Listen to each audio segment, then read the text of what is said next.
হেফাজতে ইসলামের সাবেক কেন্দ্রীয় যুগ্ম মহাসচিব মাওলানা মামুনুল হক কারাগার থেকে মুক্তি পেয়েছেন। শুক্রবার বেলা 11টার দিকে গাজীপুরের কাশিমপুর হাই সিকিউরিটি কেন্দ্রীয় কারাগারের প্রধান ফটক থেকে বের হন তিনি। মুক্তির বিষয়টি নিশ্চিত করেছেন কাশিমপুর হাই সিকিউরিটি কেন্দ্রীয় কারাগারের senior jail super Subrata Kumar Bala. তিনি জানান, মাওলানা মামুনুল হক দীর্ঘদিন কাশিমপুর কারাগারে বন্দী ছিলেন। তার বিরুদ্ধে বিভিন্ন থানায় 37টি মামলা রয়েছে। মামলাগুলোতে বিভিন্ন সময় উচ্চ আদালত থেকে জামিন লাভ করেছেন। বৃহস্পতিবার সর্বশেষ মামলায় তিনি উচ্চ আদালত থেকে জামিন পান। বিকেলে জামিনের কাগজপত্র কারাগারে পৌঁছায়। শুক্রবার সকালে জামিনের সব কাগজপত্র নিয়ে ঢাকায় যোগাযোগ করা হয়।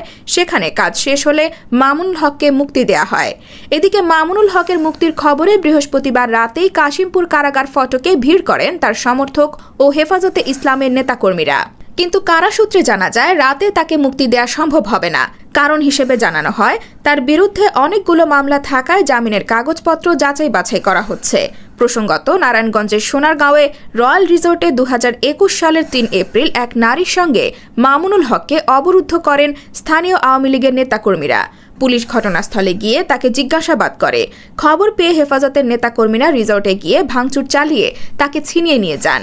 ঘটনার পর থেকে ঢাকার মোহাম্মদপুরের জামিয়া রহমানিয়া আরাবিয়া মাদ্রাসায় অবস্থান করেন মামুনুল হক।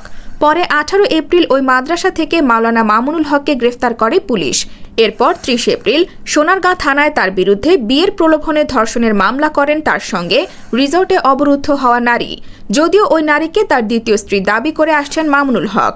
এরপর ওই মাসেই দেশের বিভিন্ন স্থানে তার বিরুদ্ধে রাষ্ট্রদ্রোহ সহ অর্ধশতাধিক মামলা হয়। পরে সেসব মামলায় তাকে গ্রেফতার দেখায় পুলিশ।